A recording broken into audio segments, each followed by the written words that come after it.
I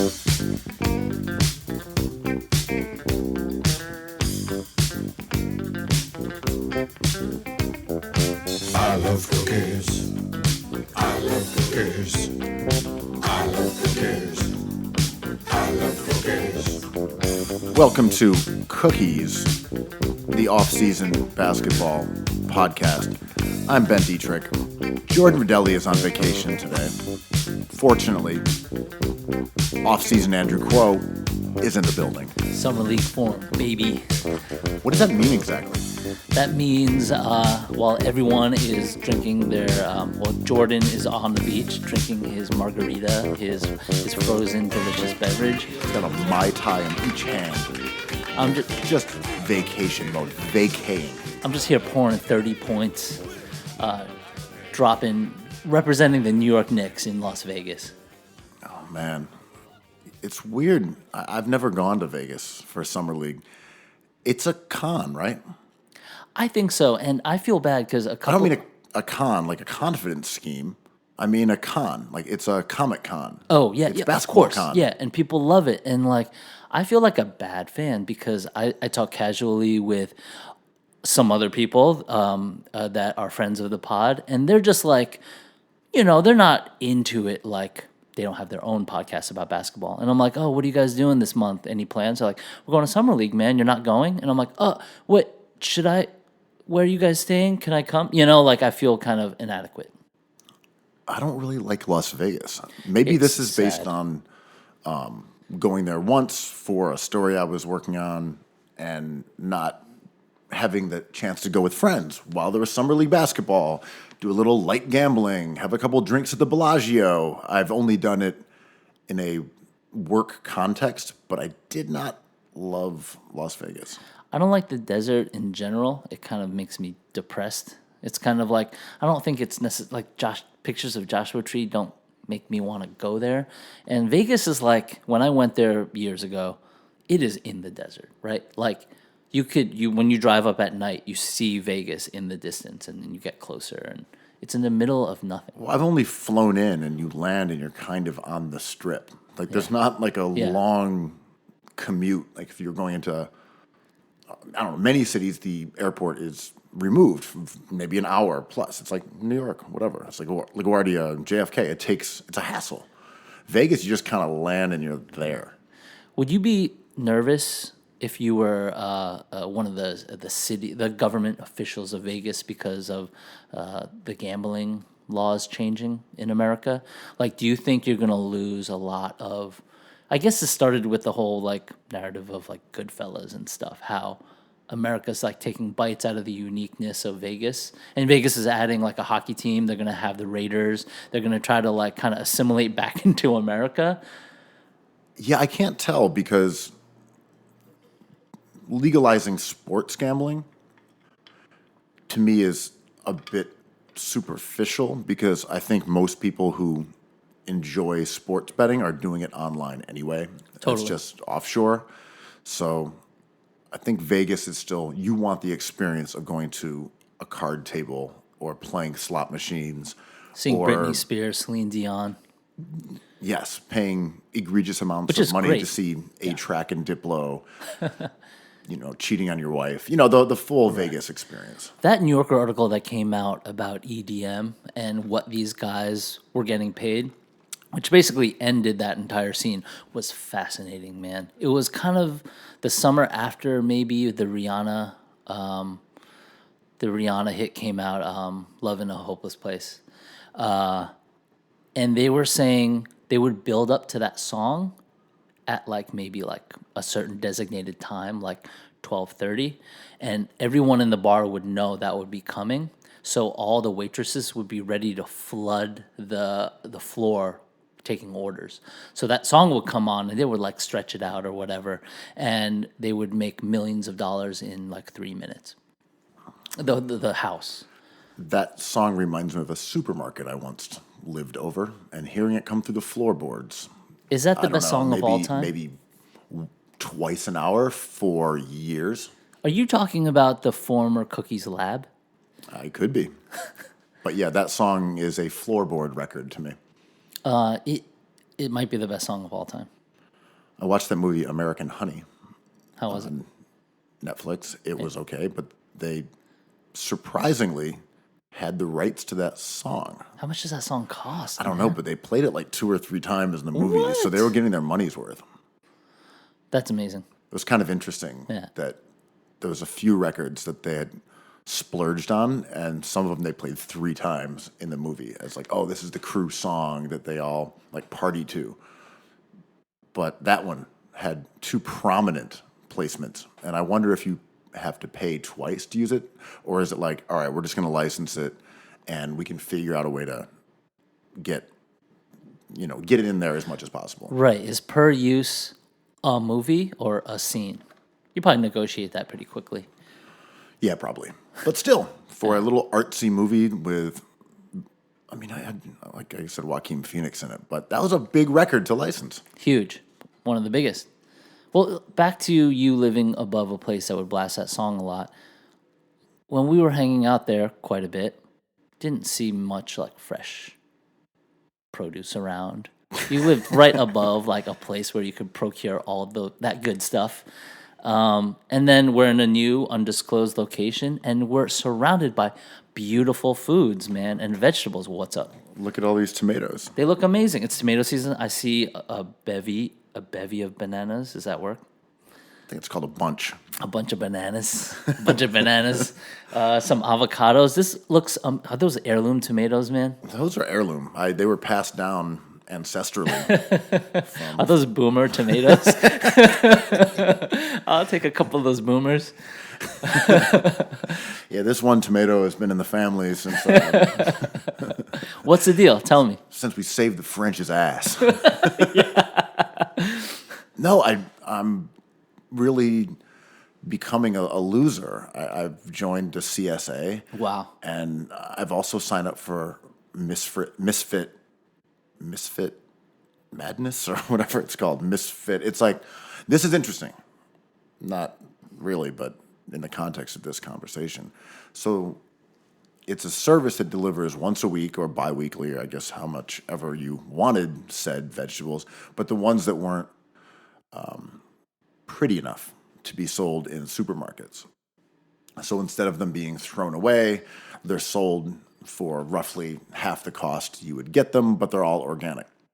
So we'll see. I haven't gotten the Misfit, whatever it's called, it's Misfit Market, I think it is. But I haven't gotten that one. That's going to come the next few days. But it's supposed to be a collection of grotesqueries from the farmers, the farm? Well, Dr. Morneau's island of tomatoes and carrots. You're talking about a huge market, though, because, like, we all sit around trying to, like, think about how to get rich quick over a couple beers, you know? And this is a huge market that people have been trying to tap forever. And usually you sell these ugly fruits and vegetables to people who process foods. So if you're making, like, ketchup or salsa, like, you send them over there. Or if you're, if your batch is half rotten, maybe you can, like, there's some people who buy it for its taste. Like bananas are better when they're way past good looking, when they're black. And they're mushy, but they taste better. They taste more like banana. And a lot of bakers use that in banana bread instead of the bananas we like to eat. And there's also a case of waste. You know, like a lot of these don't get bought, and a lot of them just disappear into the ether.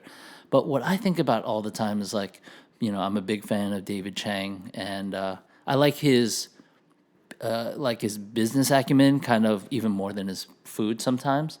And he has this catchphrase called "Ugly Delicious," where he named a Netflix show after it. He's trying to push that as his brand. And it's just like, can you believe this queso that looks this bad is so delicious? And I've always gotten hung up on that, being like, oh, I'm being shamed because of course Doritos are delicious and ugly, and Cheeto powder and all this stuff, and like pasta that looks terrible. Yeah, I eat that every night. So like misfit vegetables, I'm sort of like, well, what do you mean misfit vegetables? Like, that's what I buy for real money, you know? Like I've lived in Chinatown for 2 decades now, and the vegetables there are brutal. Like half of them are just straight up rotten. You need to look over everything, and they taste good, and a lot of them get used in. I go to this food hall in Chinatown on Mulberry that's been there since I was a kid, and I buy like a bunch of sautéed greens, and you can taste them like they're an hour away from going bad. Yeah, I think there's a reevaluation along all parts of this sort of culinary food system that you're talking about, whether it's restaurants or whether it's how we purchase vegetables and produce to how they're presented to us from a farm or from a supermarket. Like we're smartening up and we're not the same as the boomer generation. When you look at, the recipes from the 70s that are just these absolutely gruesome concoctions and that are all Jello with like cherries inside them and like amazing looking stuff. We're just man. more into the obviously the natural ideas. Okay, this was cooked without pesticides. It looks funny. It's fine. Yeah. And that's all very cliche and very Brooklyn, blah, blah, blah. But to me, I think the upside of letting someone else dictate what's in your cupboard, what's on your shelf, what's in your pantry, what's in your fridge is pretty liberating. And a box showing up or going to You like that? a CSA and it's just a bunch of stuff and you have to figure out how to cook it, I really like. It's so interesting, man, because I get flack from my wife all the time about I'm obsessed with like supermarkets, and they're cold and they're not fun and they're bright and the music is bad and it takes forever. You wait in line. I love them, and I'm obsessed with like it's like it feels like a puzzle to me because you figure out what distribution is happening. For example, I love Frank's Red Hot, but in all delis you can only get Red Devil red sauce. Hot sauce. And I asked the guy, like, how come you never have Red Hot? And they're like, oh, it's a distribution. We all get the same truck. It just like makes stops at all the delis, so all the options are the same. And like, this is how I spend my summer. Like, I'm really into seaweed salad. You know that stuff that was really big in the 90s? Like the Japanese seaweed salad. The market has kind of like changed on that, where it's like people maybe have lost the taste for it. So it's either super expensive or dirt cheap and hard to get. I haven't gotten to the point where I'm sick of getting zucchini every week. And apparently that's like the infamous one. Like, what do you do with your zucchini?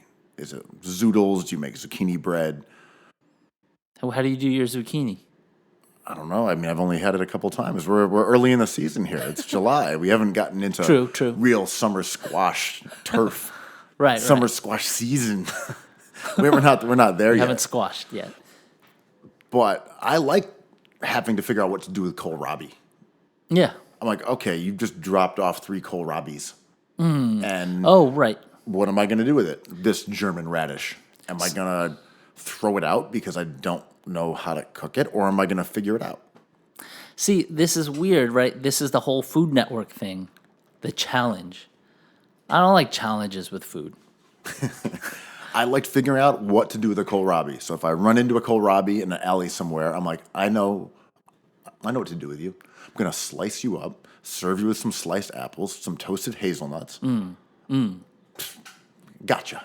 Gotcha, bitch. You're almost Let's like try kohlrabi.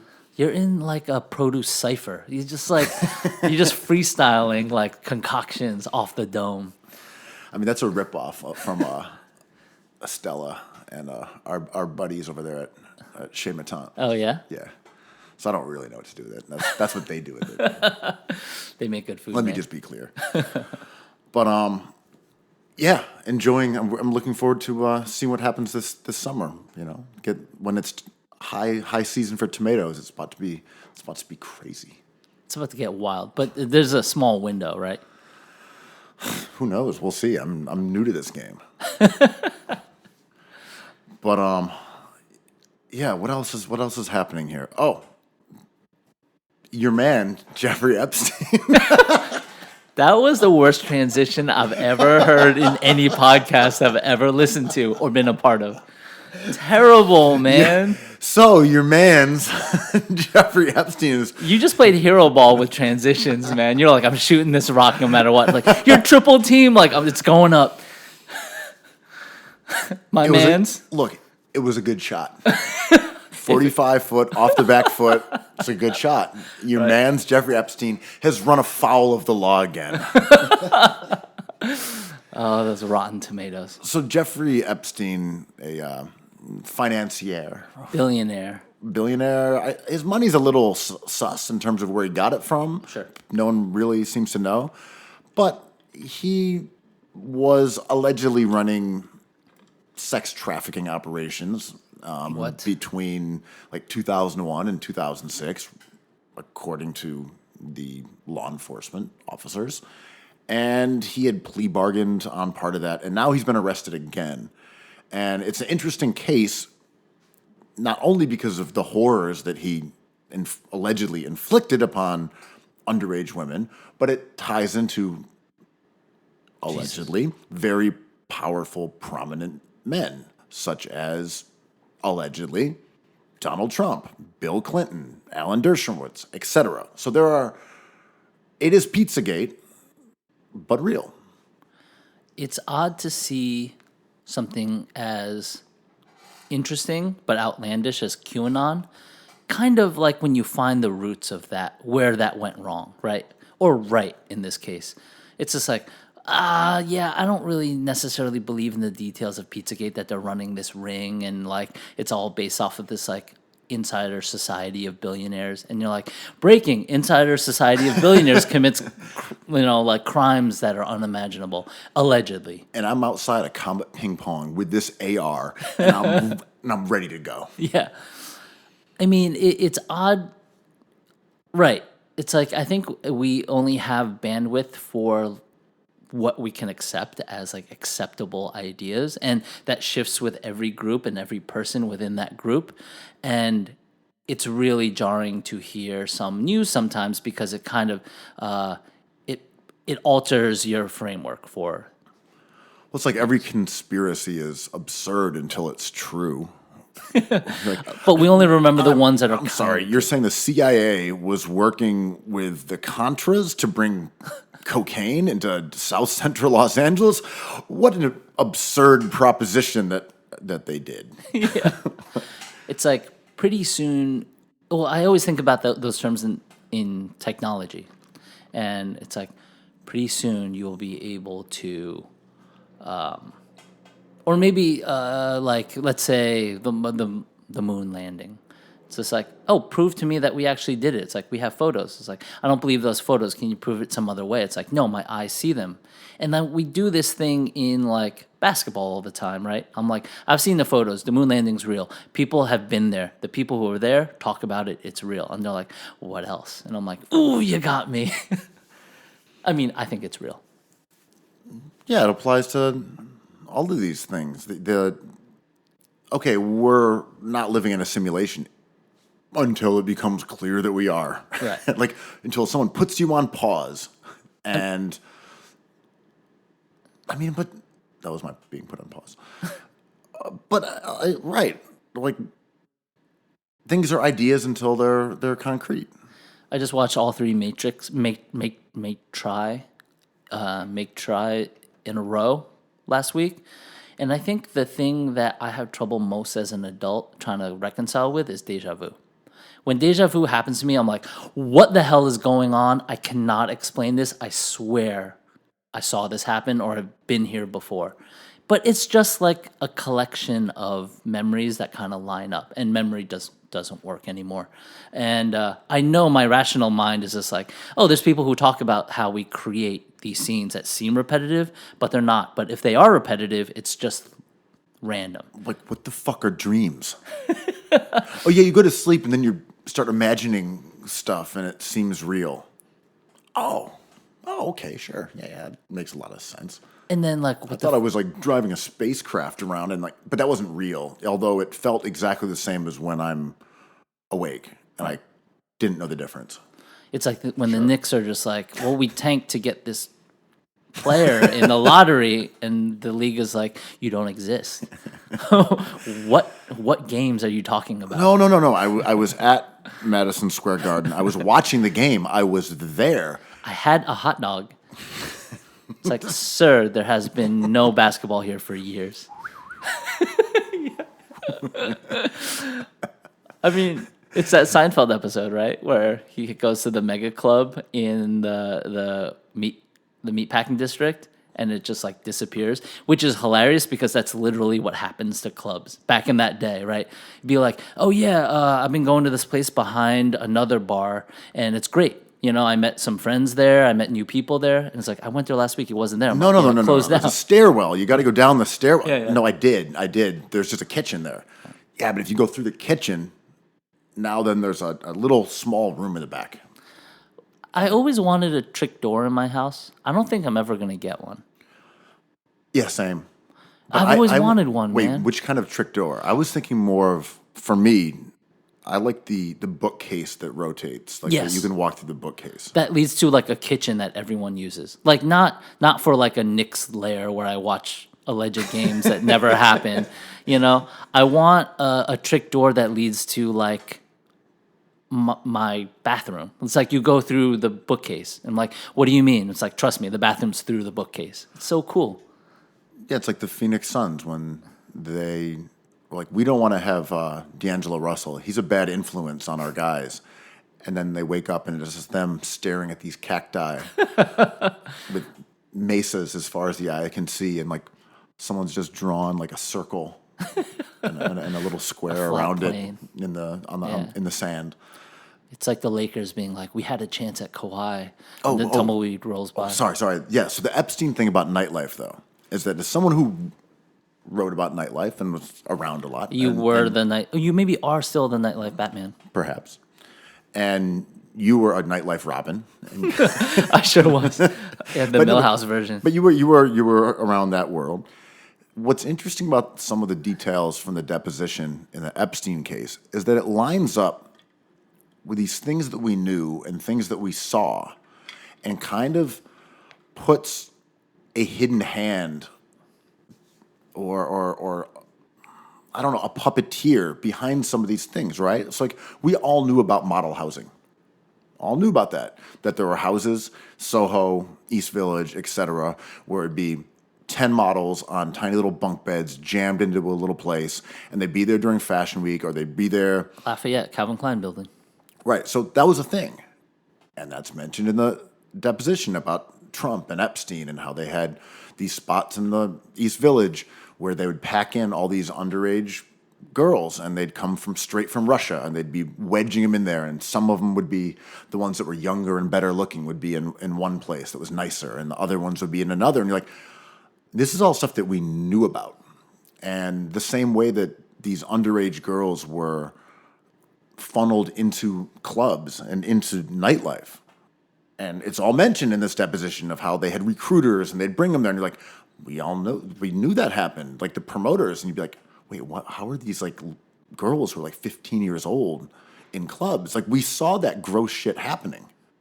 And now it's like, oh, this is the infrastructure. This is the superstructure. Because it costs money to how it happened. Yeah, it costs a lot of money for that mechanism to happen. Right, and like it was powerful billionaires, perhaps allegedly, to serve their own predilections, not just necessarily the fashion industry. There was something even more malevolent behind what we recognized as being weird and gross and seemingly abusive, but it was even worse than we thought. My brain is tiny. And talk about bandwidth, I cannot understand this. Like I read it, I've watched Taken, the Liam Neeson classic movie. I don't understand this whole thing. I'm like, even when people are just like, we traffic people in general. And I'm like, what does that mean? Like watching the Netflix classic Daredevil. It's like, we traffic people in Hell's Kitchen. I'm like, I can't even wrap my head around that.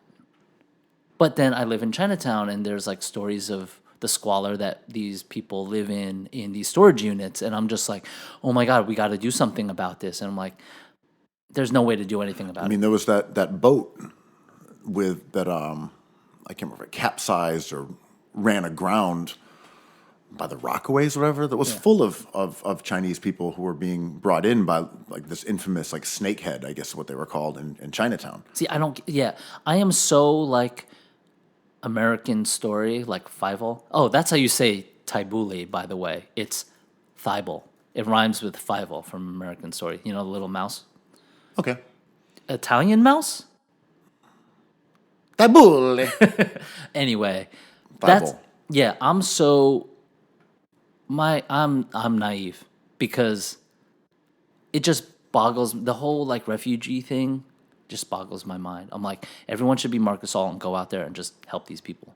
But then they end up like at clubs and serving me delicious food in Chinatown, and like and have jobs or not jobs. I don't know, but my bandwidth to think about that kind of industry is like really limited.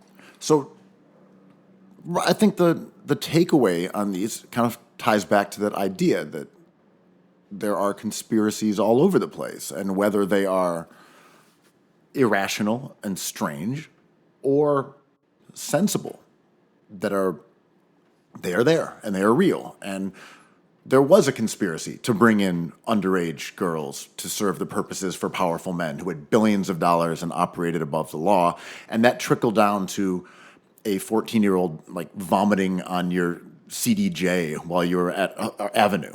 Like, It's happened. But I'm saying theoretically, like this trickle down effect.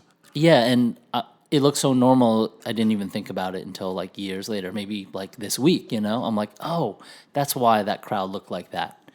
I won't lie. When Kyrie Irving came out with the flat Earth stuff, I looked up that whole society and like tried to inhabit that place on the internet for a while, and they were so interesting. The points that they made were easily answered, and I think the Earth is round. But what I found out was just like this was just like a tight community of like sad people, and they weren't sad like goth, but they had all they just wanted like friends and a voice. And look, this happens within basketball as well. These are all communal environments that people find like-minded humans and attempt to relate. And it's always surprising to me sometimes when you see people who are hugely into basketball suddenly emote and cut loose. And you're used to them being basketball people, and all of a sudden they talk about, I'm so unhappy and I'm unloved and I can't get anyone to date. And you're like, oh, wait a minute. This is the fourth wall in some way where, sure, you can talk about whatever you want, and it could be politics or it could be your personal life, but you do see these dovetailing of people who are really into basketball, sometimes with profound unhappiness. Mm-hmm. Are you talking about the incel community in basketball? I'm saying there are similarities. Yeah, between for sure. incel, volcel, whatever you want to name it, right, and like hardcore basketball Twitter. The same way those things align with being Trekkies, or they might align with being flat earthers. It's just like a way to get into something and get in where you fit in. I was literally talking to my buddy about this on the way over here to record this podcast, and we were talking about the nerd beer industry and IPAs and how maybe that model of having a small beer shop that you can also drink in is like more akin to like a comic book shop or like a sneakerhead spot, like where you get Yeezys, where you line up for special things. And that's how that industry sustains itself, because there's so much competition now. Like all of these microbreweries have a potential of cannibalizing this entire scene, but maybe it transitions to even a micro scene where it's like people play Magic in the back of a comic book shop. We drink like a limited edition beer put out by like Greenpoint Brewery or something. Totally. And it's more so that the internet in general has opened up avenues for people to find each other in a way that would have usually been, as you said, comic books. Yeah. And like, okay, I'm into comic books, I'm into Dungeons and Dragons, I'm into LARPing. Yeah. And now it's like, oh, it can be basketball, but it's not normal basketball. It's this variation of it. It's basketball, like deep analytics, Twitter. Like that's my thing. I mean, me and you run into that problem when we're often out having a couple adult beverages, some beers, and talking hoops, and someone will roll up and be like, what's up, friends? I want to talk basketball. And me and you are kind of like, we're not really good to talk to, but let's switch gears and like go to where you're going. And when Pelinka freed up that cap space for Kawhi Leonard, we had a good buddy of ours roll up and be like, Lakers, Lakers. And we were like, we have to switch our gears because we need to have a conversation with you and have fun and joke. But me and you don't really reside in that place because we're hanging out with our interns too much, man. Yeah, I got to stop getting my news From the interns. They're just not serious enough, man. And the other problem is I keep intercepting their messages. Like I'll get the newspaper and I'll see all these letters that are cut out. And it's hard to read the headlines. And then I'll find their things, send food, unlock me, Right. etc. So the interns... Thank you, JJ Redick. I love the interns. Yeah. They are a little bit of a problem as well. Are they acting up? They're a little insular. Do we feed them more gruel or less gruel? My rule of thumb is always less gruel. When in doubt, feed the interns less gruel and see what happens. And if that doesn't work, feed them less again. You don't want to give them the air of like you don't want to create complacency. You don't want to be like, hey, we're gonna give you $1,000 a month. You guys are good. No, what I'm asking the interns is, how bad do you want freedom? Do you want freedom enough to forego gruel? Do you want to bust out of that cage and be a grill master or not? So, speaking of conspiracies, last week, when we, along with the basketball universe, tried to predict where Kawhi Leonard would go, proposed a theory. It was that he was delaying in order to, how should I put it, fuck the Lakers in the ass. Yikes! Yo, pardon that French. We proposed this theory, though, that Kawhi's delaying was to totally screw over the Lakers. He's a villain. That it was intended to screw over the Lakers because they would be his primary rivals, not only in the Western Conference, but also in the city of Los Angeles. Not to say we were master predictors here, but it did turn out that that conspiracy was in fact real. Kawhi was biding his time in order to align Paul George going to the Clippers, so that therefore he would have a second superstar. The Lakers would only have two superstars, and he would be competitive with LeBron and Anthony Davis, and at this point, maybe become a favorite, arguably, to win a title next year in a new city. The lamestream media took an L that week, right? Because like everyone talking about this on all these big platforms and all the big heads talking about this were asked this question, is Kawhi doing this strategically? And they're like, no, he's just this type of mellow guy. He would never do that. Oh, how dare you even suggest it? That's exactly what he did. He's a villain. Yeah. It's awesome. Yes.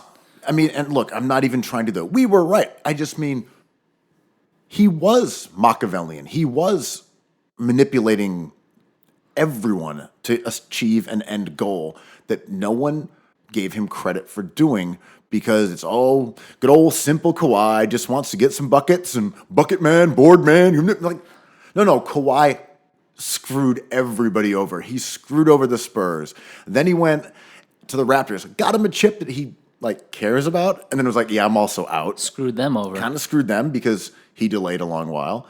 Screwed over the Lakers intentionally. Intentionally, 100%. And then screwed over the Thunder, kind of, by convincing their superstar to ask for a trade. And I'm not even far from saying screwed over the Clippers. Sure. Because after he's done, they got nothing. It's his win now, and then it's a barren soil. He kind of did screw over the Clippers, not in a way that they were uncomfortable with, but look, he offered them a Faustian bargain. You get two superstars for the price of all of your assets going forward and some young talent.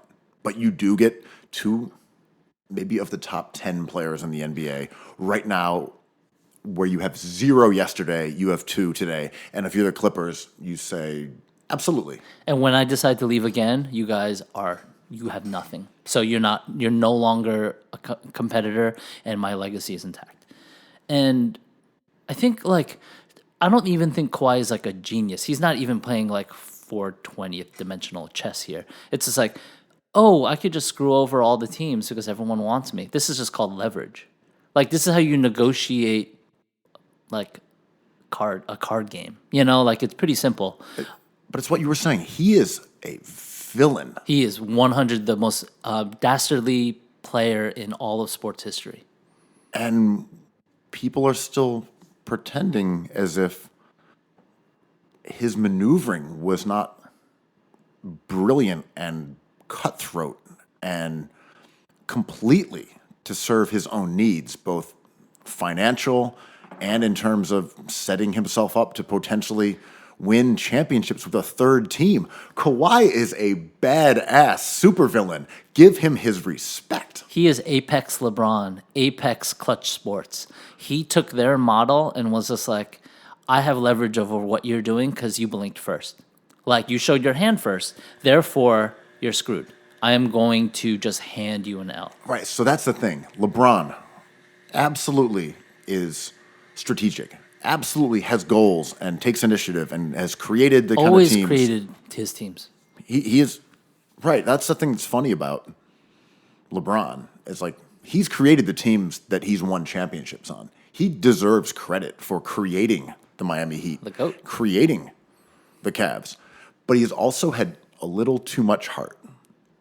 Oh, he still cares. Oh, he And- still wants to be grill master? Yeah, and Kawhi does not care. Yeah. Kawhi has that, like, did you see that documentary Free Solo? It's about that rock climber who did that thing, whatever. It turns out, Did he like, climb rocks? he did. But it turns out the interesting part of that documentary is he's kind of like a sociopath. They're like, what if you die? You have a girlfriend who loves you and a family. He's just like, they'll find someone else. Like, I don't matter here. And I think that's what makes him great. Certainly, that was the lesson of that movie, and that's kind of what differentiates Kawhi from LeBron. LeBron cares so much. LeBron wants to parade through with Kyle Kuzma, Anthony Davis, get that shot of them beatboxing in the saddest cipher ever, you know? And it's just like, Kawhi doesn't do any of that. Kawhi's just like, I'll see you next season. Look, I've said for at least a year that Kawhi's moves have been dictated by money. And there's nothing wrong with that. At all. And that But includes they have- his health But and they have, everything. yes, but they've always been dictated by money. He asked out of the most storied coach, organization, and franchise in NBA history, arguably, in the modern era, the San Antonio Spurs. Well, it was he was the king, right? Like Duncan handed him the throne or whatever. He won a title. He was Finals MVP. He was the next step of Pop's legacy. He assumed the mantle, right? And then was like, "I'm out of here because of money." Well, and also because you didn't treat my injury in the same way I treat it because I care about my bottom line. You care about winning. I'm out of here, boomers. But also, he just wanted more money. He wanted a different sneaker deal than the one that was being offered to him because he was in San Antonio. Definitely. Like that's just a fact. Yeah. Like he decided that he wanted to go somewhere in order to get a better sneaker deal. Definitely. Did that. And then went back to LA in a way that now he can get a sneaker deal that's different. He can get endorsements, but he's also not in LeBron's shadow. Like everything he's done to me has been about money, but now we're seeing the wrinkles that he definitely also cares about going to a place where he can win championships. If he can win with a third team on the Clippers and he's still relatively young, like Kawhi is putting together this like low-key GOAT agenda or GOAT resume, like one with the Spurs. Single-handedly, he beat the Heatles. Then he beat the Golden State Warriors. Then he created potentially a super team in Los Angeles in which he will be the best player on that team. Like, Jordan is now fourth. Well, it's so funny, right? Like LeBron, Durant, Kawhi, MJ. he is the Grim Reaper. He ends Pop's legacy. He ends who beat the Heatles, so he ends that team. He beats Golden State, injury, whatever. He ends that whole dynasty. He ends Toronto's chances moving forward. They're rebuilding now. He ends LeBron's last run at at a real chip. He ended my so-called life. He broke up Wu-Tang Clan. You know, like Lauryn Hill's troubles. Like it's Kawhi in the background pulling all. He's the Grim Reaper. It's amazing. He's the head of the Knicks. Like it's incredible. Everything bad, it all goes back to Kawhi. He's the Knicks GM. That's right. He's the one who messed up Joel Embiid's knee. Oh my God, Greg Oden had everything and lost it because he met Kawhi Leonard. No, Kawhi is Shiva, the destroyer of worlds. Is Kawhi's mystical powers more powerful than the Mamba curse? No. No. Nothing's more powerful than the Mamba curse. You're just doomed. But Kawhi did do Kobe a favor, though. By going to the Clippers, he didn't push Kobe out of the top 10 Lakers of all time. Oh, interesting. The axi of evil have united. Yes, he maintained, because after Anthony Davis pushed Kobe down one, if Kawhi had gone there, would have put Kobe down there beneath Powell, beneath Eddie Jones, Nick Van Exel, would have really put him in the bowels, really. There. You slight Alex Caruso, but did you see that putback jam against the Warriors last season? His hairline is on fire. What kind of restaurant is he the maitre d' for? Italian? Okay. It was a test and you passed. Okay, thank you. But so, just jumping ahead to what the Clippers will look like. We know they're going to have Patrick Beverley, Paul George. They're stacked. Kawhi. They're too deep in every position. Montrezl Harrell. They still got your boy Waluigi, who's not nothing. They're stacked, man. They still have all their current draft picks.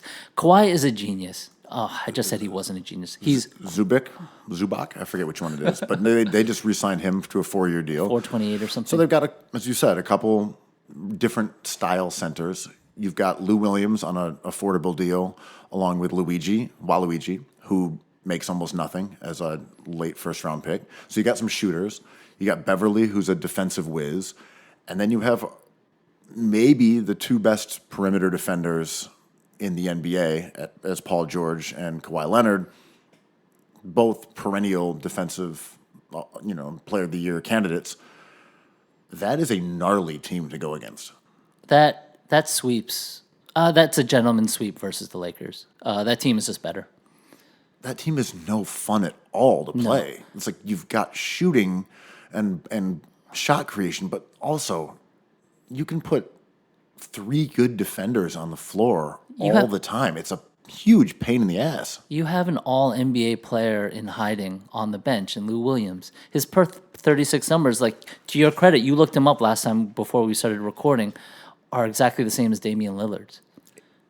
Bonkers, right? He's great. He's a star. And he's like, we've heard his name so many times. He's won so many six-man awards. His shine is dull to us. I always think about like bands like Built to Spill. If they just they still make good music. If they just change their name and like put up like new faces, people would be like, this is the best new band. But we just are tired of talking about Lou Williams. He is amazing. I mean, Lou Williams and Damian Lillard both put up roughly like 27 and with 7 assists per 36 minutes. Yeah. They give you the same production. He's a killer. It's crazy. I mean, if he'd played per 36 minutes a game, or per 36, he's right there next to Durant and Lillard. He's a Hall of Famer. I mean, he won't make it, but he is so good that if he had wanted to be that guy and had gotten that opportunity, he could have been someone who was vying for a scoring championship on an almost yearly basis. And just to be contrarian, people will say he's playing against second teams, so he gets to pad his stats. And he sometimes plays on bad teams, so he gets to pad his stats. I'm not buying that. He plays the entire fourth quarter. The dude is good. The second team on a lot of these teams are also good, especially in close games.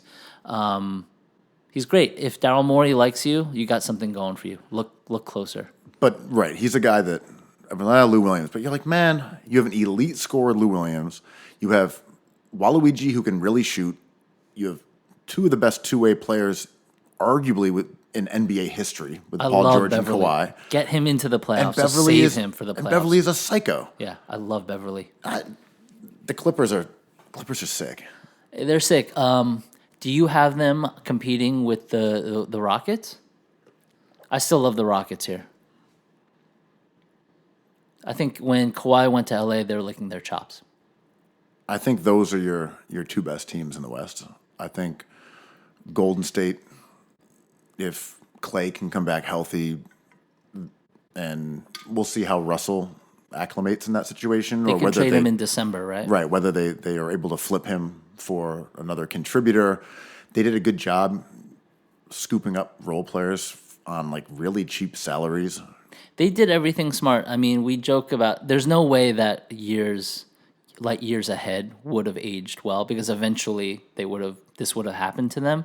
But I like what they did. They were just like, we need to get one of these assets. If it's D'Angelo Russell, we'll just take him.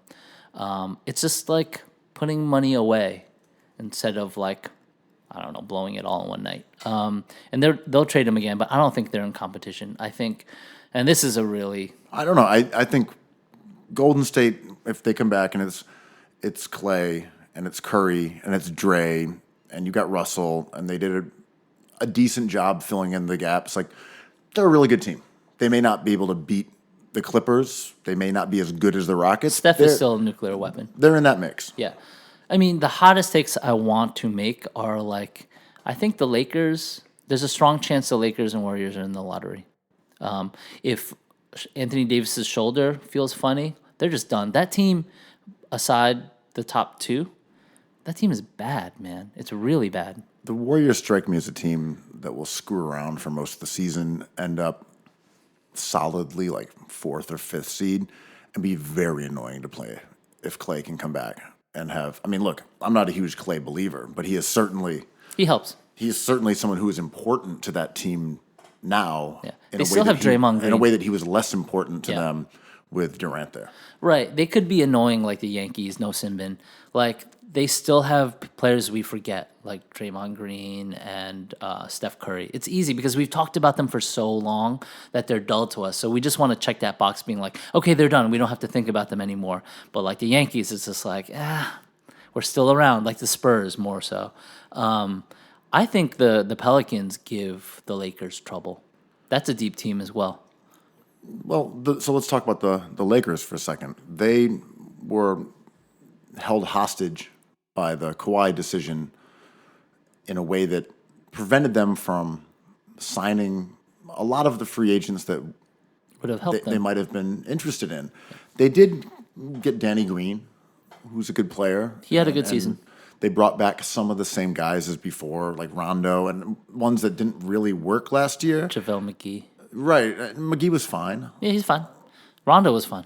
Rondo's fine. It's whatever. But Yeah. they didn't crush free agency in a way that gives you confidence that they're going to have a well-constructed, deep roster. And as we know, they dumped a huge amount of their depth in order to get Davis.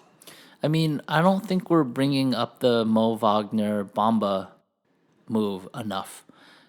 That was a huge error that like everyone was happy about, but I think on cookies we were like, even with Kawhi, you needed those guys for depth. Mo Wagner could shoot a little bit. He's big. He's young. He's free, basically. Bonga is a point guard who can eat up minutes. He's free. They're trying to get those guys back, and they just tacked them onto that deal for nothing, just to get that extra bit of space. And that was a big error. I mean, we have to call it how it is. Like, Pelinka was gifted two players that decided to go there on their own, LeBron James and Anthony Davis. And the best he could do was surround them with Rondo and JaVale McGee. That's a fail. And Danny Green. I like Danny Green a lot. And he kept the wrong one. He kept Kuzma. Yeah, if Pelinka manages to get Kawhi to sign there on Kawhi's own volition, if Kawhi felt like doing it, Pelinka did it. It's like, Exactly. he didn't come there. We're like, oh, you're an idiot. You don't know how the salary cap works. And we're talking process versus results all over again. But of course, Pelinka's not good at this. Exactly. Like, that's not even being a dick about it or judging it on what happened. It's not what he does. Him getting Anthony Davis wasn't good. Yeah. It was Anthony Davis demanding a trade and then the Lakers giving up Everything. a shit ton for him. Their whole team.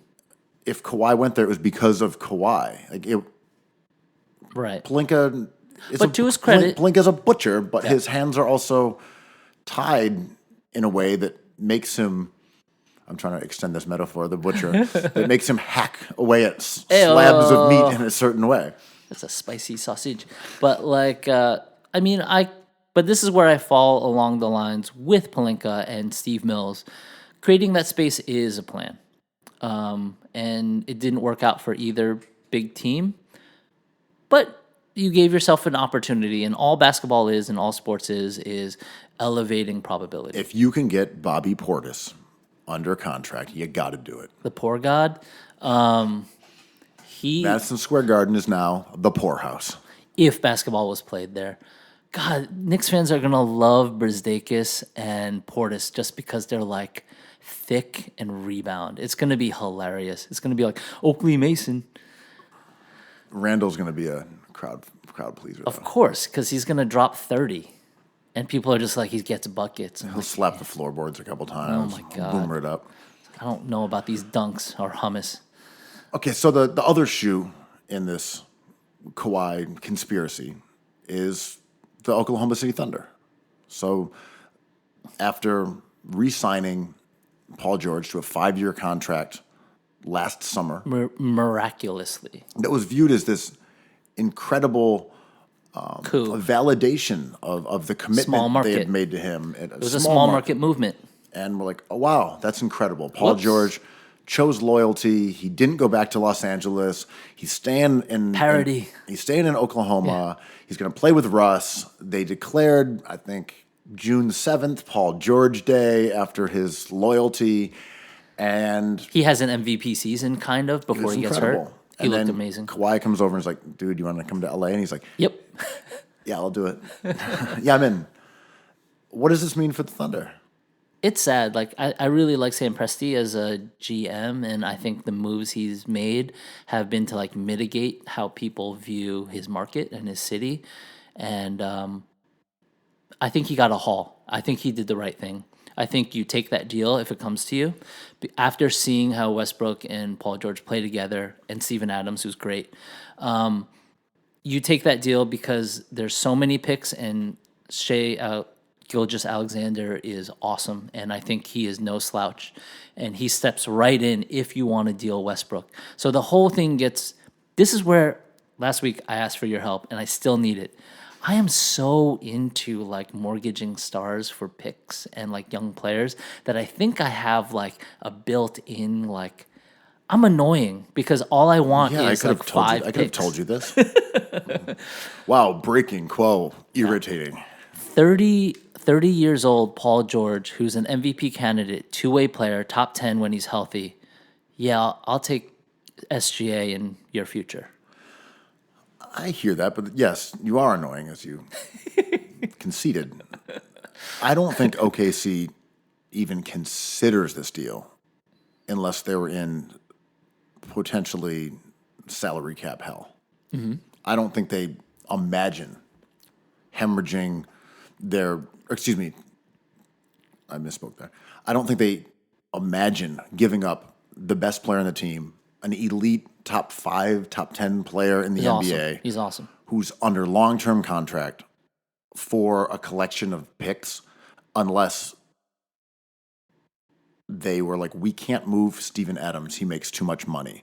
We can't move Schroeder. He makes too much money. We have Westbrook on this contract that's going to explode to being $45 million a year. No one's just about to win three-peat. We're going to be hitting repeater taxes. We're a small market team. This is the same organization, the same ownership that wouldn't go into the luxury tax to keep James Harden.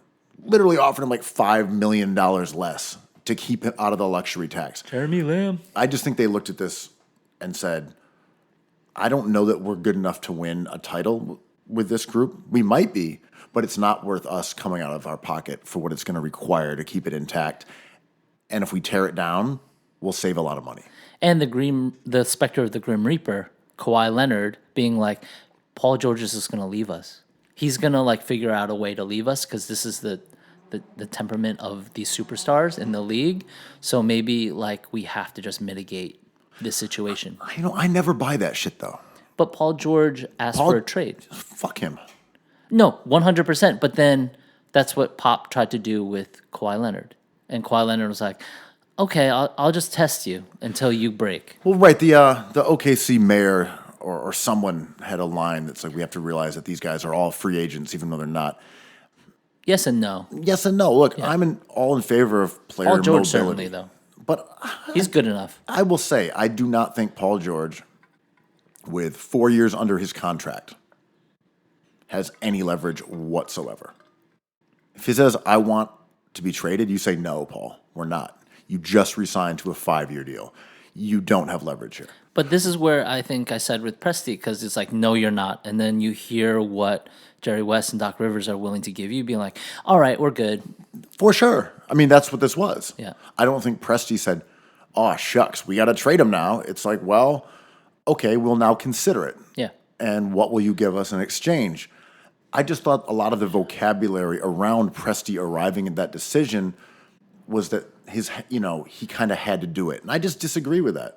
I don't agree with that. That's fine. I mean, we'll never actually know how he feels, but he's certainly on the ropes year after year. It's wild. Right. My thing is that I think you just say no, unless you're in the financial hole that the Thunder were looking at. I think you just say, nah, we're not going to trade you Paul George with 4 years on his contract, man. No, I like it. I like it because you cut your losses, but and Paul George is certainly not a sunk cost. But you could also that's a value. That's serious value for your guy. No, the value's there. I agree with that. I'm also saying I don't think you look at the landscape of the Western Conference going into next season and say our team with Paul George, Westbrook, Steven Adams, the God Nerlens Noel, the Lord, Prince, Jeremy Grant.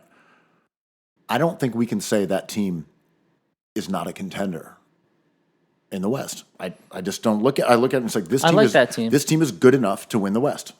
I like that team too, but as soon as one of your guys expresses an urge to leave, like I agree, you don't jump at it. You're just like, yeah, I'll flip him. But in that case, it's like, okay, if he's really unhappy, there's a degree of risk there. We've seen it play out with certain superstars. Paul George seems mercurial. I can't really say that right. And Shai Gilgeous-Alexander is an up-and-coming all-star. Like, that's where I have him. That is sweet. If you can get any sort of value for Westbrook, you can transform this team. And in a lot of ways, these smart GMs do. Like, Daryl Morey does this all the time. You just change the complexion of your team with different value.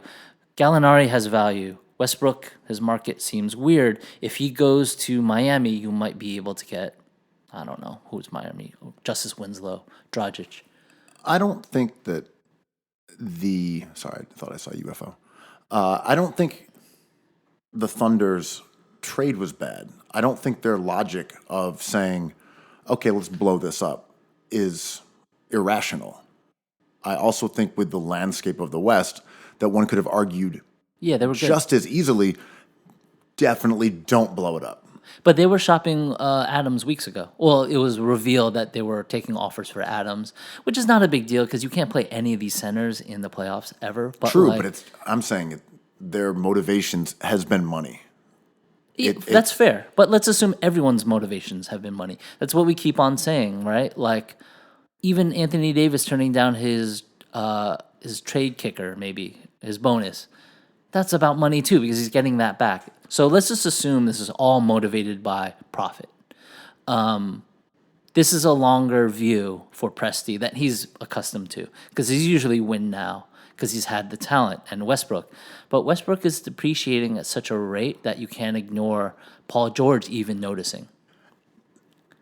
It's weird how Westbrook went from being this national treasure, beloved MVP winner, due to the fact that he put up stats, hollow or otherwise, and now he's sort of become a laughingstock in the sort of consensus of the enthusiastic NBA fan. The way that not the very casual fan, right, but the sort of the Overton window has slightly shifted in terms of people now don't think Westbrook is good. They think he's a ball hog and destructive and overpaid. I'm all in on Westbrook, man, now. But, like, the way his story played out, you're right. Like, the way that we treated him as, like, an analytic or, like, fan base was wild because there was a loud contingent of people who thought that triple-double MVP was fraudulent or biased. It was too heavily framed by an idea that seemed antiquated. Accumulation of statistical merit, whatever. And as soon as he won it, it flipped 180. Everyone's just like, he won it. I told you guys he's better than Harden. And he's bad. And, like... It's just a remarkable shift in public sentiment towards a guy who is essentially the exact same player. Yes. He just kind of stopped making threes over the last year. He is he huge. became a bad shooter, and bad at free throws. Yes, that was the key. His efficiency dropped because he went down in free throw percentage drastically. He just seemed lost a little bit. He also could have had shoulder injuries. Exactly. I'm not even speculating. I'm just saying. I mean, I'm totally speculating. Sorry, I misspoke. I just mean I'm not saying it was that. But you never know what could affect the way that someone's able to make NBA threes. NBA threes are really far. They're so far, You got to man. throw a ball really far to make NBA threes.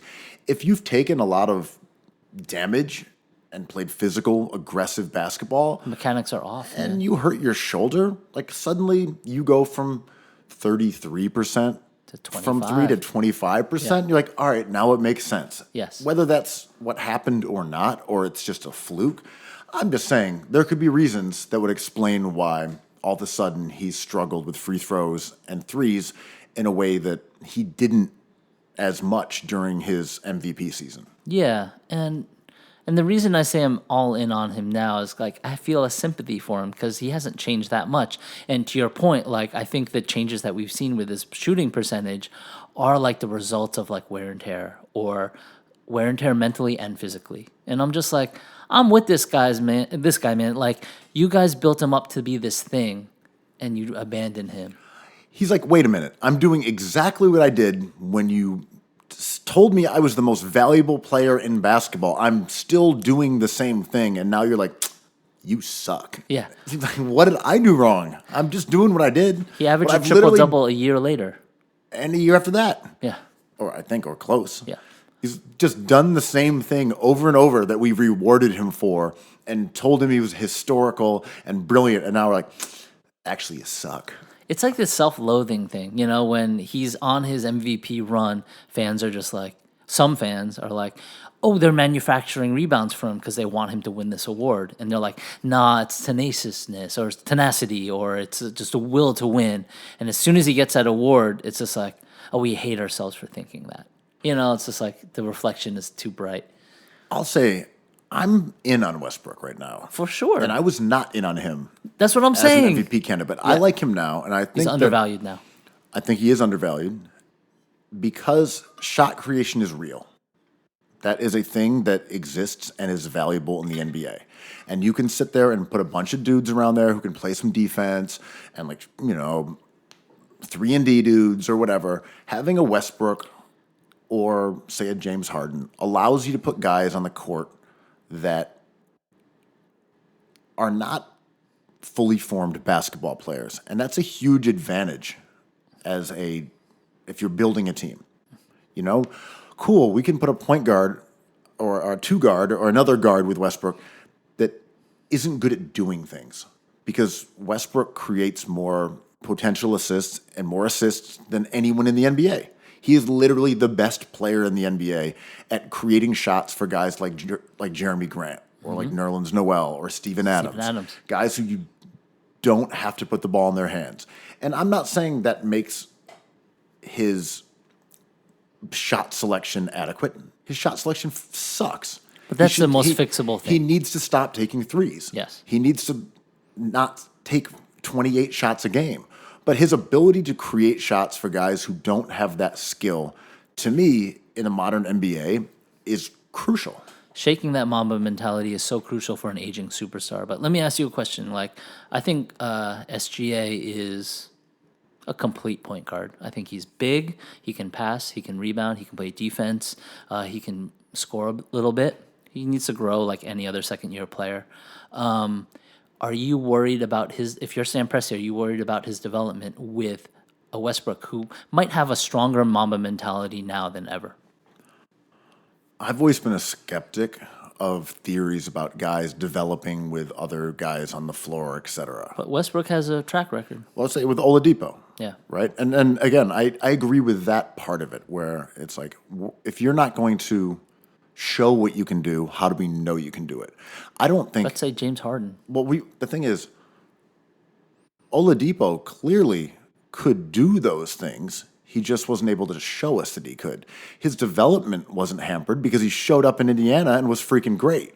Sure. You know what I mean? It wasn't like, oh, he was bad in OKC and didn't learn how to become this player. He clearly did. He showed up and day one was an all-star in Indiana. Let me ask the question differently then. Thank you. Do you think SGA's development is the same, but do you think his production is capped because of a player like Westbrook?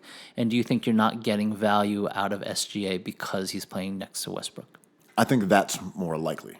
I don't think that he becomes a better or worse player because Westbrook That's fair. was out there taking more shots than he should have. It's like you don't get that much better off of like Repetition or looks. Look, it's practice, it's skills, it's physical development, it's nutrition. There's all these parts of it, and getting game experience is important. But I just don't know. I don't believe in muscle memory, so you're talking to the right guy. But I'm saying muscle memory is from practice. It's from Eating, it's from you, exercising. But I'm saying it's not from like, oh, I played in games enough, so now I know like this move. It's practicing your step back jumper. It's practicing wide open corner threes until that's more of a muscle memory than like when people say, oh, well, how is Ben Simmons going to learn to shoot 15-footers if he doesn't take them in games? It's like, what do you mean? You can take 600 mid-range jumpers in 2 hours. Yeah. I found if you're just shooting around by yourself, you can get close to like 300 to 500 shots up an hour. That's more than he'll shoot an entire season in one afternoon. Well, advanced metric Sith Lords were doing a deep dive into DeAndre Jordan when he was a star and in the mix in the finals and all that, and he couldn't shoot free throws, so he would practice more free throws than anybody else in the league. Like, he was a hard worker. He would just shoot up like thousands of shots, and the Sith Lords were just like, oh, you're getting worse at this. Maybe you should stop practicing because it's producing the opposite result. You're not going to break through at this point. The repetition is making you worse. That also makes sense with foul shots. Foul shots is absolutely a mental thing. Yeah. And he got better because he got a different coach and he changed his form. That's what I mean. Yeah. If you're shooting the wrong way, then your repetition doesn't matter. Is counterproductive. Yes. I'm just saying in the situation you were describing with SGA, I think he may not show us all the things he can do if he's aside Westbrook. I don't think down the line he'll be a different player. That's fair, totally. Would you trade Westbrook? Yeah, why not? If you're going to go all in and say we're blowing this up, then trade Westbrook. He's given you amazing effort, great years of his career. He's won an MVP. Took you to the finals. And he was the loyal one. He never asked for a trade. He got his money. He stuck around. Which only boomers care about, but boomers run this thing. So what I'm saying is like you can show him that you say, hey, look, we made a decision to trade Paul George. That wasn't you. You said you're down. You said, I'll be here for the rest of my career. I want to spend my career in OKC. And we just traded an all-star, like your main running mate. We now owe you at least the respect to say, you want to be here for this, or do you want to go somewhere else? Do you think Jimmy Butler in Miami is like, no, please, no? Or is he like, yeah, bring him on? He says, I think players love Westbrook. Like, as a community, they seem to like him quite a bit, except Patrick Beverley, who hates everybody. Respect. Well, we talked about Jimmy Butler last week and about his decision to go to Miami. Reportedly, Sixers offered him a 5-year contract at a max. Whether they did or not, we don't know. He wanted to go to Miami. But he wanted to go to Miami. Yeah, it's cool. For him, it wasn't about winning. It wasn't about the most money. It was about lifestyle. Yeah. So I don't know how Westbrook fits into your paradigm, if lifestyle as a basketball player and being the man are your criteria for what you want out of a situation. If you're Jimmy Butler and you're getting Westbrook, you're like, that's not the ball in my hand. That's a guy who's really exciting, a former MVP. I might be outshined. And he salts your game. Like, I don't know if Westbrook is going to go, if I'm Jimmy, I don't know if he's going to turn into the Mamba or not. So, like, what am I doing? Am I just like, I'm down if you start hitting shots, but if you're hitting like 2 out of 6 in the fourth quarter, like, I'm the man, like I've been the man for a decade. I mean, if you're Jimmy and you went to Miami to make it your franchise and you didn't necessarily go there because you thought they were going to build a winner around you, Westbrook's a dicey proposition. Like, you could have just hung in Philly with Joel Embiid and Ben Simmons. One of those guys is a defensive monster. Who are my favorites to win it all this The year. other one is really unselfish, and you're about to get someone who's super ball dominant, takes a lot of shots, and won't necessarily propel you to being an elite team. It's wild. And, like, I don't want to get too into hypotheticals of what's happening in Miami because they're so boring. But, like, with Oklahoma City, you almost have to package Westbrook with a sweetener. He has got 4 years, $40 million, kind of roughly each year. You got to, like, throw a pick in there, See, man. I don't even think you do. I think it's more what you take back. Sure. It's just so much money that no one has The space. for it unless you take back something that, by something, I mean like someone or a contract. Wiggins. Right, yeah, exactly. And like, you're not going to take back Wiggins because that's worse than having Westbrook. It's like, you're all right, Miami makes sense. Like, give us Dragic and Olenek. I don't even know who they have after all their machinations, but Do you think Morey comes through? Because he missed out on all the superstars, and he's a superstar hunter. Harden being reunited with Westbrook would be really fun. So fun. I'm into that. So fun. Some people were talking about Chris Paul earlier, and there's this perception that Chris Paul's contract is shitty. No, he's movable. He's still really good. It just hasn't panned out for him yet. I was kind of disagreeing with that. You're like, well, that's one of the worst contracts in the NBA. I'm like, Chris Paul? Chris Paul's good. Yeah. But we're tired of saying his name. Like, we're ready to move on emotionally from these players like Steph Curry, Chris Paul, Draymond Green. Still really great players. Probably going to make all-star teams, But I think emotionally, it's sort of like they're no longer the apple in our eye. Is that a phrase? I guess so. But they're It's a phrase. Yeah. We're no longer, as a fan base, we like bright, new, shiny things like Bruce Dacus, like it's a thing that smart GMs can identify and like take advantage of, which Morey did with Chris Paul, and he ended up having to pay him because I think they agreed upon that. But Chris Paul is an awesome player. I mean, Chris Paul is hurt a lot. Yes. And he is always an injury risk, and this happens on an annual basis. Chris Paul pulls up lame. But when he plays, he is still a fantastic member of any team, and especially a contender. He's not the guy you want if you are, say, I don't know, the Orlando Magic. But if you're the Rockets with designs on winning a title, well, look, Chris Paul is still one of the best guard defenders in the NBA, even at his age. He's an incredible defensive player. Smart. Curry's numbers, if I remember correctly, generally plunge when Chris Paul is on him. He might not be as good as Marcus Smart or a couple other guys, but Chris Paul is an elite point guard defender in a league where those guys don't really exist. He can also shoot. He can also obviously run point and run an offense and create looks for people. Like, Chris Paul is great. And if you swapped him for Tobias Harris or Chris Middleton, I would say those teams where Chris Paul is going to, like the Bucks or Philly, would be better off with Chris Paul than a guy that they've just paid $35 million over 5 years to maintain. And being such a long-suffering fan of a team that doesn't even exist and maybe is in a far-gone relegation, all this team does that I'm a fan of is collect straight-line players who maybe put up numbers, but they get the ball in their hands and they see the basket and they see themselves and they try to get to the basket or score the ball. And it makes me appreciate players like Chris Paul, Draymond Green, Lonzo Ball, players who could like see different angles. I mean, Ben Simmons, the god, like, and these are all superstars. But just the one guy on the court who doesn't see the straight line is rare and valuable. That's what we always talk about when we're discussing basketball genius. Yeah. It's seeing the floor in a way that other guys don't. It's LeBron, Draymond, Simmons. I think Lonzo Ball has that. I think someone is like Joe Ingles kind of has that. Al Horford has that. Jokic has that. Al Horford, maybe. He's a great passer. No, he knows where to stand. Like he doesn't. Marc Gasol. Yeah. It's like just being exceptionally good at passing and Lamar Odom. being tied to an excellent team defender in terms of understanding the spatial alignment of the court, I think kind of go hand in hand.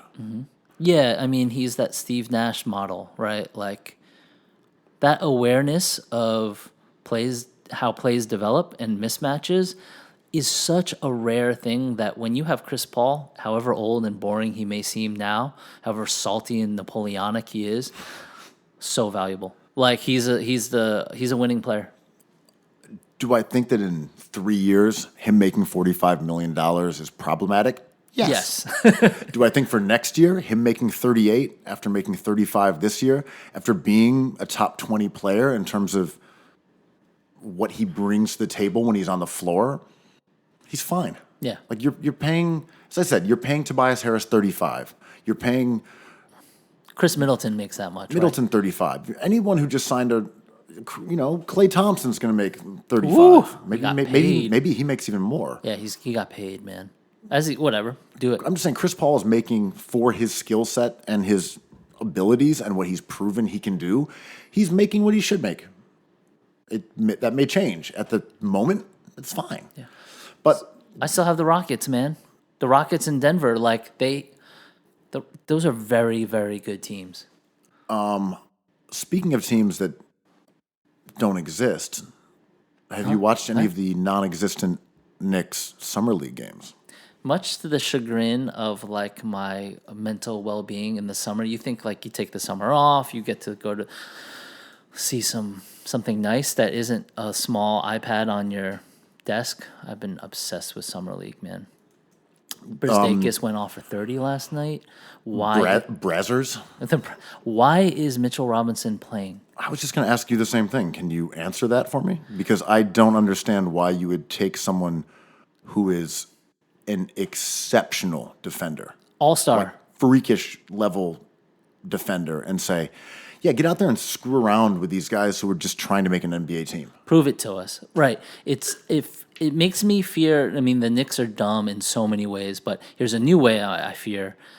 In the way that the Sixers won't acknowledge that Ben Simmons is a power forward, I'm afraid the Knicks don't acknowledge that they have an apex defender. I love to say the word apex. It's my new favorite thing. In Mitchell Robinson, man. I'm not sure. They might be like, we got a diamond in the rough in the second round. I'm like, no, you got a borderline Hall of Famer. That's going a bit far, but maybe a multi-time All-Star. Like, this guy is for real. Protect him. I think you are in agreement with me on that. In a redraft, I would take him probably second. Yeah, we've been through this too. After Luka. Yeah, he to me is clearly better than Ayton. We could be wrong. Ayton, Is he better than Jaren Jackson Jr., who is fucking good? he's awesome too. He's fucking good. But Mitchell Robinson is that good of a Yes. defender. And look, he's got to play more minutes. He's got to find the ability to stay on the court.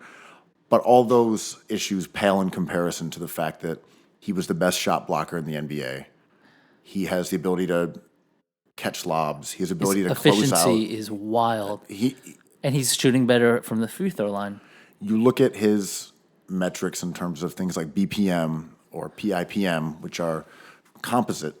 His defense is just astronomical. Yeah, he it's is a a defensive superstar by those metrics as a rookie. Who doesn't hurt you offensively. And when we saw him play against Zion Williamson, the weird Stockholm syndrome that I have, I was like, who can I talk to? I think Mitchell Robinson's better than Zion Williamson. What I'm loving about Zion, other than the bummer that he only played 9 minutes in Summer League and then bruised his knee and is out, And then an earthquake happened. A weird night. Is that I'm really loving that we're moving past shooting. Yeah, it's great. Shooting is boomer shit. Yeah. It's so commonplace and such a non-exceptional skill that you can put it at any position. Everyone can shoot. And when everyone can shoot, you can put guys out there who can't shoot. And let's make this clear, like when we say shooting, like we're thinking about Klay Thompson and Steph Curry mostly. Those guys are historically good at shooting. So they're anomalies. Like if you have like a chart, Steph Curry's up in the upper right-hand corner every time. So just to say this is a trend is wrong. And we've been treating it like it's a trend, but it's not a trend because these guys can't shoot that well. You know, watching college hoops, guys can't shoot. No. There are a few guys on the team who can. But they took more and made more this year than ever before. Right. I'm saying the trends are happening. It's just slower. The players aren't as good, and they're coming from high school. They're younger, which means they haven't had time to develop attributes because they've just gone through growth spurts. They went from being 6'3" to 6'7". Yeah, their bones changed. Yeah, they're kids. But, you know, growing up and playing basketball all the time, you would yell shooter, right? Yeah. So you'd be on the court, and you'd see a guy on another team that could shoot. And it was like, shooter, shooter, shooter. And it was like, you had to know where the shooter was. Yeah. That's not what the NBA is like. Yeah. Everyone can shoot. And I think people are still trapped in this old mentality where it's like, well, we got to get some shooters out there. No, man, everyone can shoot. There may be a few guys who can't, but now you can play those dudes and not worry about it because everyone else can shoot. And this is confusing, right? Because then someone might be like, well, then are Evan Turner and Jabari Parker reframed as valuable? And I'm like, no, because they don't really do other things. You know, like, is RJ Barrett all of a sudden more valuable because we don't prioritize long-range shooting? I'm like, no, he doesn't shoot free throws well. Like, you have to do other things as well. Look, and it's still much more of an issue for a guard because you can't go in the post. You can be on the ball and with a spread floor. And that's why, to me, someone like Morey would be interested in Westbrook, where it's like, I don't want you to shoot threes. I don't want you to shoot mid-range. I want you to attack the basket and kick the ball out. And like, we're not using you because we want you to take, 9 threes a game. Yeah. I'm just speculating here about what Morey may see.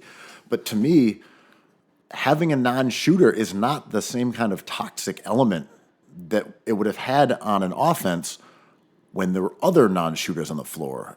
And just to bring it to the Sixers, that was why Simmons sucked when he was out there with Greg Monroe or Boban or Amir Johnson or TJ McConnell or Markelle Fultz, because you can't put non-shooters with other non-shooters, but you can put them out there with other guys that can shoot, and it doesn't hurt you. Right. It's so funny, like we talked about this maybe 2 years ago when the San Antonio Spurs were reprioritizing value.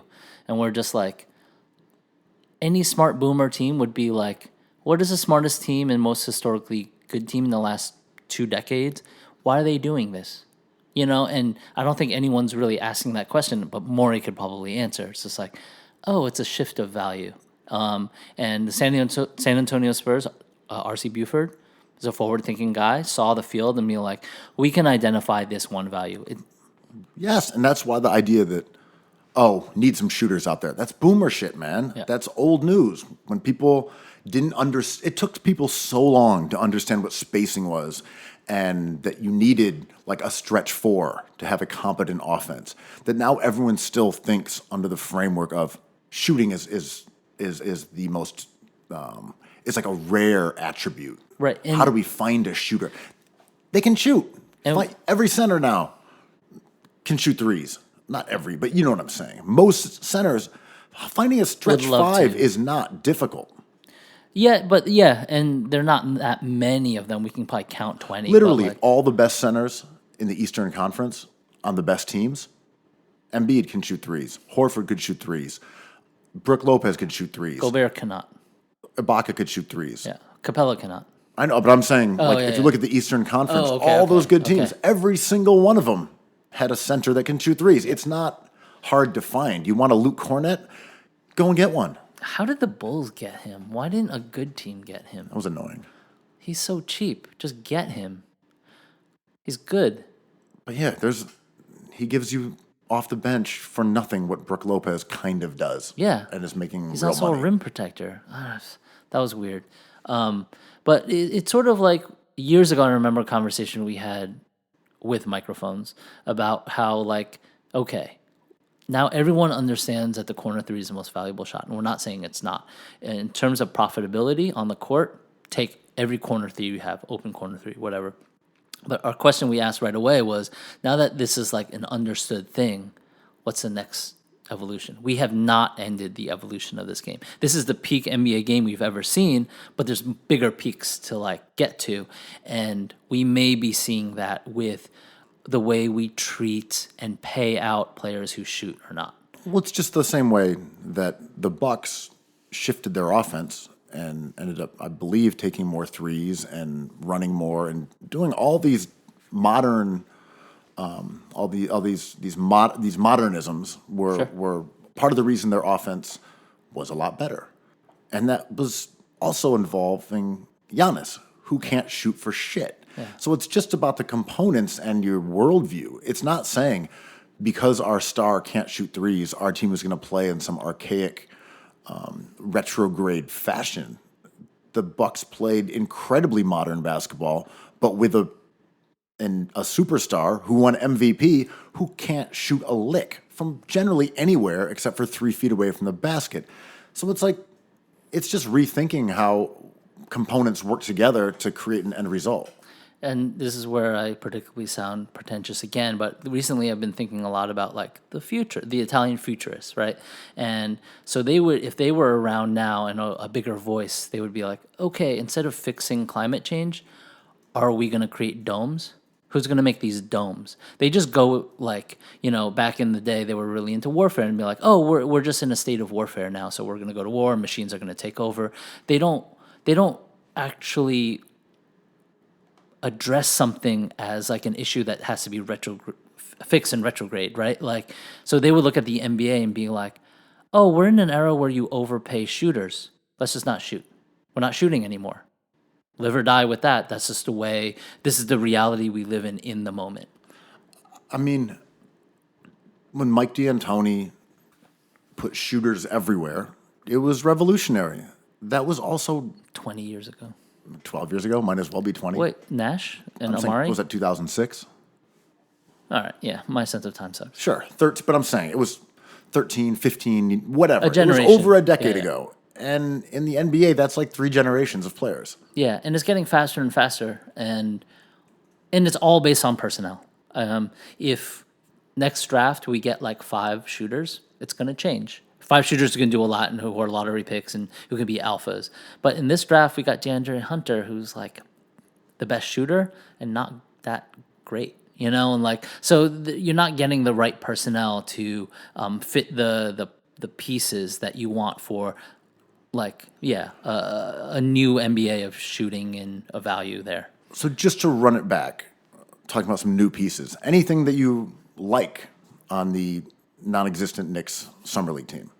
Other than the god Mitchell Robinson, Brzdeikis is interesting because, like, he's fun. I think, like, fan favorites love. I mean, what it takes to be a fan favorite, he has. Strange name, the letter Z. He's white. He's got a cool haircut. He's kind of slow. He seems like he's an everyman. He's got, like, the Red Mamba vibe. The scouting report with him, I think, is true and stays the same. He's a step and a half slow. He's not an extraordinarily gifted visionary player, but he goes from a straight line very well. He's bigger than his usually the player defending him, so he has that advantage, but he doesn't really have the skill set to cash in on it. We'll see. It takes a long time for him to release a shot, but he's a decent spot-up shooter. He's basically what the Knicks paid for him, and I think in Summer League he can go off. Grayson Allen went off last night. Like, this will happen. Kevin Knox went off last summer. He won the MVP. Furkan Korkmaz dropped like 50 or something last summer. Dude, I love the two. What did we workshopped this on my Twitter, TMZ. Tybal, Shake Milton, and Zaire. I watched 2 of the Sixers summer league games. I'm only fully in on Zaire. I think Zaire is awesome. He's a freakish athlete. He seems like a cerebral player in terms of the way that he cuts, helps on defense, even flashed some kind of interesting passing off the dribble, finding guys, who are open beneath the hoop. I'm in on Zaire. Jumps higher, faster, in the right place. Amazing. Great, cool. Pencil him in, give him some moments. I don't know where he'll be by the end of the year. I don't know where he projects in terms of turning into a star who can do benefits from the letter Z. Huge for him. But he's great. The other two, Thibault and Milton, we'll see. I'm not that impressed by Thibault's defense, I gotta say. You gotta paint this picture of success, man. Take out your paintbrush and articulate this Matisse. I don't think he was a great pick, considering I don't know anything about college basketball. But I don't like the fact that he's old. I don't like the fact that he was not a great player in college. He was a really good defender. But I've just watched him against the Celtics the other game, and he did not stick ball handlers that well. Don't blame him for Elton Brand selling the other picks. He's not the problem. No, it's not his fault. I think he was fine where he was drafted, but there were some good guys who were taken around there. And this is, again, not my area of expertise, but watching, Brandon, what's his name? Well, the guy that the Thunder got. And then he ended up going to the Grizzlies. That guy looks really freaking good. Wait on Thibault. It was him or Ty Jerome who they ended up trading in that deal to move up. You're going to love Thibault. And also, he fits well. I know you don't draft for fit, but the Sixers are going to win the championship. On paper, I got them as going to the finals and winning. And Thibault is going to be so helpful, man. Yeah, no, he certainly could be. Having another wing defender, I'm just not convinced that he's going to be the kind of defender that they want him to be. I think he was a late pick. Agreed. I think there were a few guys there who might end up becoming larger contributors. But as you said, the Sixers are trying to win now, and getting someone who could contribute in the playoffs was valuable to them in a way that it will never be to me, as someone who views draft picks as a way to sort of regenerate your organization and not put in pieces to win a title 6 months later. Thibault he has the potential to be Marcus Smart plus. Different position, but he's a gifted defender, man. I'm kind of with you on being optimistic about the Sixers for 2 reasons. And we might have gotten into them a little bit last week, but I do think swapping out J.J. Redick for someone who can defend and potentially someone who can dribble and play guard in a conventional sense and not be a unitasker will have a transformative effect matchup nightmare on both the defense and the offense. Now, I don't know if they have that guy because I thought Josh Richardson would be him. But he's swapping in for Butler. Okay, so I don't know who the other guy will be. Is it Zaire? Is it? See, I had Tobias Harris slotting in for Butler. But someone else has got to be in that guard. The guard group, area, right? yeah. To take your boy. You are right in terms of the starting rotation, but I'm they've got to have another guard who's in that mix. Someone else has to play what about your boy in that Nito? rotation. No, it could be Nito. It should be Shake Milton. I just don't know if they have another guard in that rotation. Maybe it'll be Zaire Smith, but that's my only concern. But I do think in terms of their defense, it should be great. Their offense, maybe they don't have the same amount of shooting and they can't resort to some of the plays they did. I'm just getting into the same stuff I said last week. But I am excited to see how it morphs and bends the Sixers into a different direction than Redick made them be last year or for the last 2 years. I wanted Elton Brand to kind of keep his eyes on Tyus Jones, but shout out to the market for paying Tyus Jones what I think he's worth. Tyus Jones was a solid pickup. I think there were a few guys. Napier is Napier out there still? Napier's on the Timberwolves. They're going to keep him? I think so. They got him for basically nothing. And He's good. after Brooklyn moved him to free up some space. Yeah, I think Napier would have been absolutely perfect for Philly. And clearly, they should have traded one of those second rounders Sure. at the deadline last year that they ended up selling because Brooklyn would have taken it. Don't hate Thibault for that. It wasn't his fault. It's Goodwill Hunting. It's not your fault, Thibault. Fair enough. But yeah, and the other reason is that we kind of forget, to your point, our memory is now so on the fritz that we're always looking for new, fresh guys, and that Simmons and Embiid in our mind aren't even new. Yeah. And like they're in their early 20s. And They should have we career forget years. that they're actually on the upward trajectory, most likely. Two guys who are 2 or 3 years away from their absolute prime, if not more, Already All-Stars. and are already all-stars. Like they're going to be better than they were. I hope so.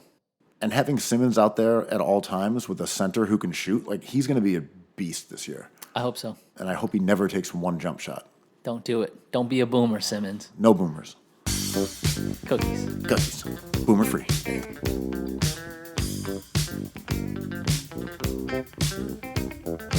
I love cookies. I love cookies.